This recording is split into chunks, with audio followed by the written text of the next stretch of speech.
तर मित्रांनो नमस्कार. आता रिटर्न जर्नी सुरू झालेली आहे आणि for the first time me fly करत आहे एअर इंडियानी दुबई टू मुंबई. याच्या आधी कधीच एअर इंडियानी फ्लाय केलेलं नाही आहे. So it's going to be a good experience. So let's see how does it feel travelling with our own Air India. Sir इकडे उभा आहे एअर इंडियाचा फ्लाईट.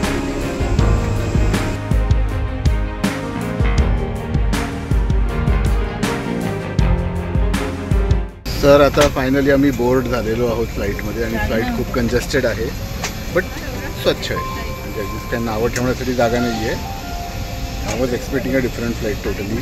टी व्ही वगैरे असेल समोर बट बॅड लक. मला वाटलं इंटरनॅशनल फ्लाईट आहे टी व्ही असेल वाटलं होतं का. इंडिगोची एक्सप्रेस विषय जास्त चांगली बट फ्लाईट क्लीन आहे. चलो आता बघूया फूड वगैरे कसं आहे, सर्व्हिस कशी आहे, टेक ऑफ लँडिंग सगळीच माहिती देईल. रनवेला आल्यानंतर प्लेननी हळूहळू व्यवस्थित स्पीड गेन केला आणि बघता बघता आम्ही कधी हवेत गेलो ते कळलंच नाही.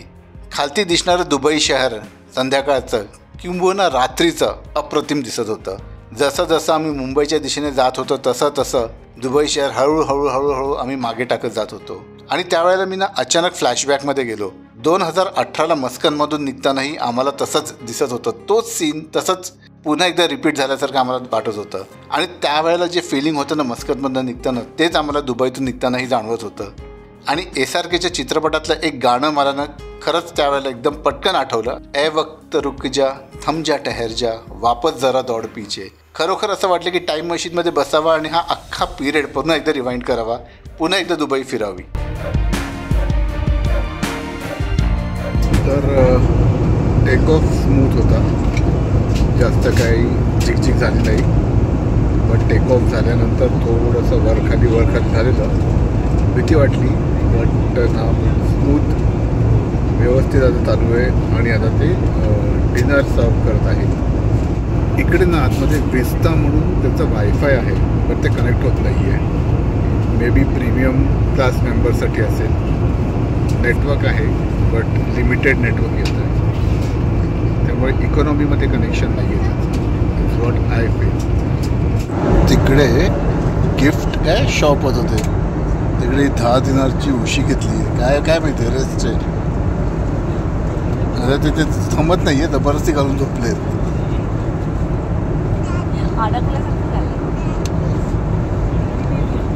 ॲटलिस्ट आम्हाला तरी सूट होत नाही. बाकीच्यांचं माहीत नाही.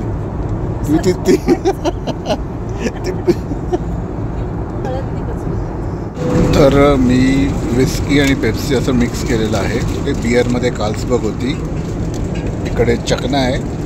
क्रंची कॉर्न दाखव ग. क्रंची कॉर्न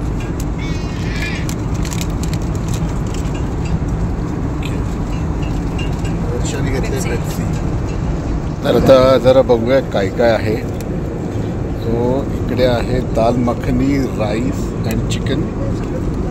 एक स्वीट आहे, सलाड आहे, बटर आहे, ब्रेड आहे, पाणी आहे. आणि काय दिलं आहे. आणि इकडे हात पुसायला नॅपकिन छोटासा टिश्यूज. तर हा असा मेनू आहे आजचा.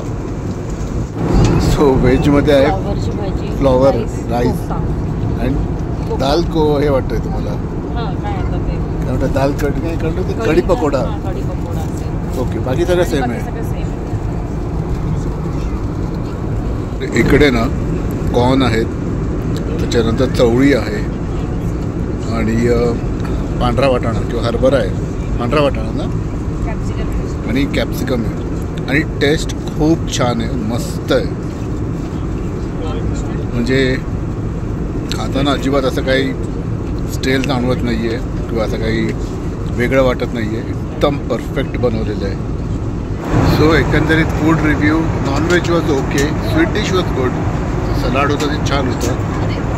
आणि व्हेज वॉज ओके.